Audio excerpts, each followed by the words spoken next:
Hello and welcome back. एक बार फिर से मैं हाजिर हूँ आप 12th विद्यार्थी के लिए अगले चैप्टर 100 मार्क्स हिंदी दिगंत का अगला चैप्टर है हमारा अर्धनारीश्वर। और इस अर्धनारीश्वर को लिखे हैं रामधारी सिंह दिनकर, जो हमारे बिहार के ही सपूत थे, सपूत जिसको हम लोग कहते हैं बेटे। और इसका जो जन्म हुआ था वो बिहार के सिमरिया बेगूसराय में, यानी कि बेगूसराय ज़िला है, सिमरिया गांव है, और ये सिमरिया बेगूसराय ये बिहार राज्य में पड़ते हैं। वहीं पर इस रामधारी सिंह दिनकर का जन्म हुआ था। तो इस चैप्टर को शुरू करने से पहले मैं आप लोगों को एक बात बता देना चाहता हूं कि अगर आप लोग मेरे चैनल पे नए हैं तो सबसे पहले आप लोग मेरे चैनल को सब्सक्राइब कर दें और साथ में बेल आइकन को भी दबा दें, ताकि अगली वीडियो का नोटिफिकेशन सबसे पहले आपके मोबाइल पर हो।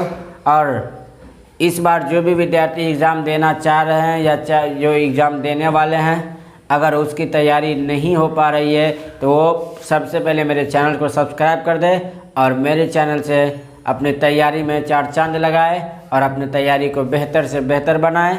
अगर आप लोगों को कोई भी समस्या है तो उसका समाधान करने के लिए हम 24 घंटा आपके लिए तैयार है। आप हमें कमेंट बॉक्स में लिख कर भेजें, आपकी जो भी समस्या होगी उसका हम समाधान करेंगे। Thank you so much. तो चलो हम लोग शुरू करते हैं। अगला वीडियो है हमारा अर्धनारीश्वर।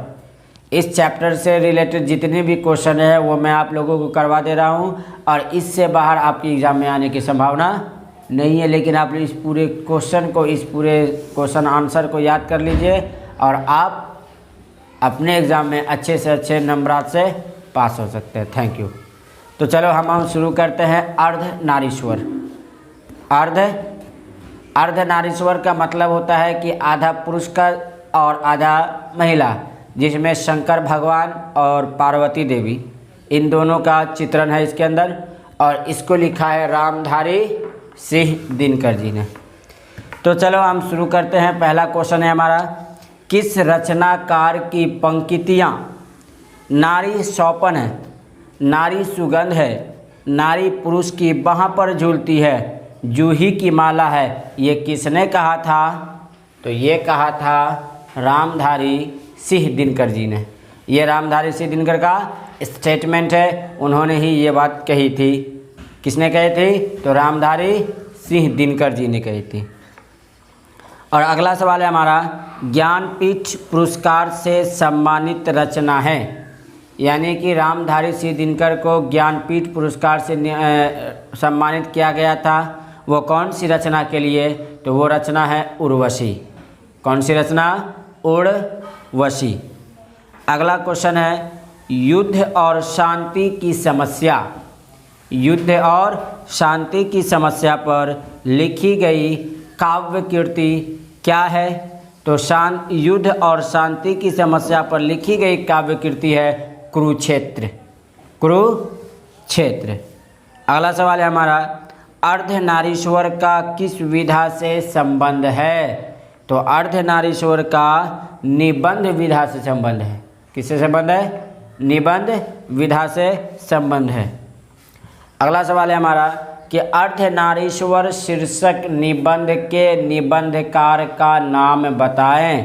तो अर्धनारीश्वर शीर्षक निबंध के निबंधकार का नाम रामधारी सिंह दिनकर जी है।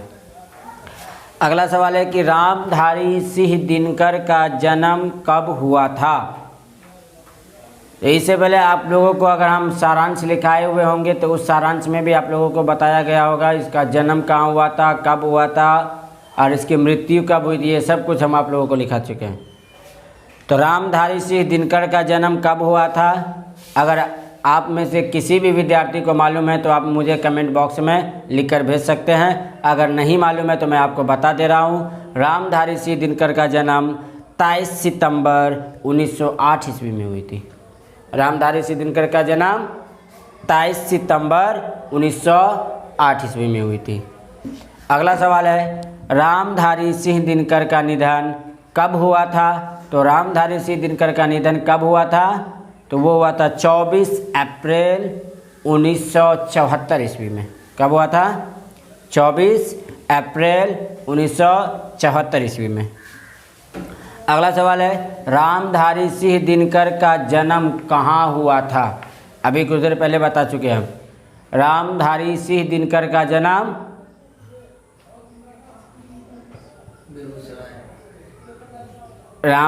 दिनकर का जन्म सिमरिया गांव, बेगूसराय जिला, बिहार राज्य में हुआ था। अगला सवाल है कि दिनकर को किस गद्य पुस्तक पर साहित्य अकादमी पुरस्कार मिला था? तो दिनकर को किस गद्य पुस्तक पर साहित्य अकादमी पुरस्कार मिला था? तो वो मिला था संस्कृति के 4 अध्याय पुस्तक लिखने पर। यानी कि इन्होंने एक पुस्तक लिखा था, संस्कृति के 4 अध्याय पुस्तक लिखा था। उसी पुस्तक को लिखने पर इसे साहित्य अकादमी अवार्ड से नवाजा गया था। अगला सवाल है, दिनकर को कौन सा पुरस्कार मिला था? तो दिनकर जी को पद्म भूषण पुरस्कार मिला था। कौन सा पुरस्कार मिला? पद्म भूषण पुरस्कार मिला। एक इसको पद्म भूषण पुरस्कार भी मिला, साहित्य अकादमी पुरस्कार भी मिला। ये 2-3 इसको पुरस्कार मिला था। अगला सवाल है, दिनकर किस युग के कवि थे? दिनकर किस युग के कवि थे? तो दिनकर जी जो है छायावादोत्तर युग के कवि थे। किस युग के कवि थे? छायावादोत्तर युग के कवि थे। अगला सवाल है, दिनकर जी की पहली काव्य पुस्तक कौन सी है? तो दिनकर जी की पहली काव्य पुस्तक प्रणभंग है। कौन सा भंग है? प्रणभंग। ये दिनकर जी की पहली काव्य पुस्तक है। यानी कि पहली कविता लिखी गई, कविता जो लिखा गया था, ये इसका पहला बुक था, वो था प्रणभंग। अगला सवाल है, दिनकर जी की पहली कविता किस पत्रिका में प्रकाशित हुई?